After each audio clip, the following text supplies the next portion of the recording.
हर साल 13 जून की रात को बंगाल की खाड़ी के एक कोने में बसे तामलुक द्वीप पर कुछ भयानक होता था। इस द्वीप की खास बात यह थी कि यहाँ कोई नक्शा काम नहीं करता था, मोबाइल सिग्नल नहीं आते थे और सबसे अजीब बात, समुद्र की लहरें साल के 364 दिन शांत रहती थी, लेकिन 13 जून की रात लहरें जिंदा हो जाती थीं। हाँ, जिंदा।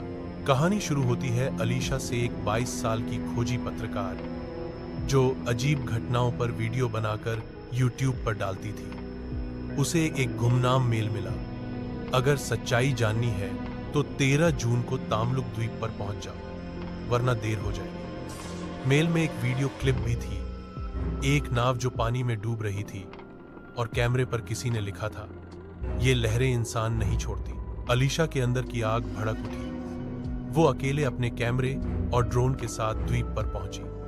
सब कुछ शांत था, लेकिन गांव वालों ने उसे चेतावनी दी, आज रात यहां मत रुकना, वरना तुम भी उन लोगों की तरह गायब हो जाओगी जिनका कोई नाम निशान नहीं बचा। रात के 12 बजे समंदर से गूंजने लगी अजीब आवाजें, जैसे कोई दर्द में चीख रहा हो। अलीशा ने कैमरा ऑन किया और समुद्र की तरफ बढ़ी। तभी समुद्र की लहरों से एक चेहरा निकला, एक इंसानी चेहरा जो पानी से बना था, लेकिन उसकी आंखें जलती हुई थीं। उस चेहरे ने कहा, तू वही है जिसे बुलाया गया है, अब सच्चाई जान ले। अलीशा बेहोश हो गई। जब होश आया, वो पानी के अंदर थी, लेकिन हैरानी की बात यह थी कि वो सांस ले पा रही थी। सामने एक जलमहल खड़ा था, नीला, चमकदार और भयावह। वहां एक औरत बैठी थी, बहुत खूबसूरत, लेकिन उसकी आंखों में भयानक दर्द था। उसने खुद को नीरजा कहा, समुद्र की रक्षक, जो अब राक्षसी बन चुकी थी। उसने बताया कि सदियों पहले वो एक साधारण लड़की थी जिसने समुद्र से निकलने वाले एक रहस्यमयी पत्थर को छू लिया था।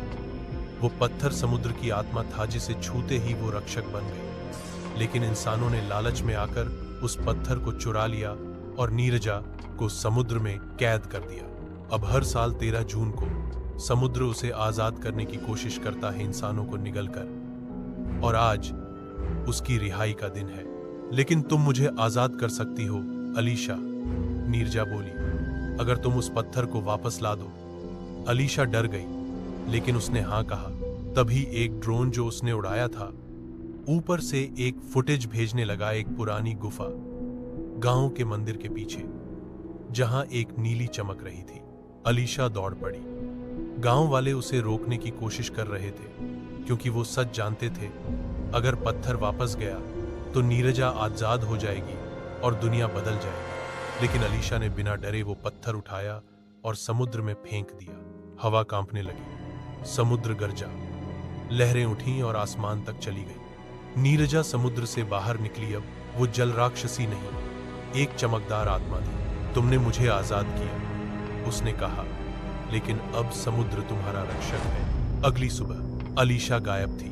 कैमरा किनारे पर पड़ा था, उसमें रिकॉर्ड हुआ था, अलीशा की आंखें नीली हो चुकी थी और उसकी आवाज बदल गई थी, अब जब भी समुद्र रोएगा मैं लौटूंगी।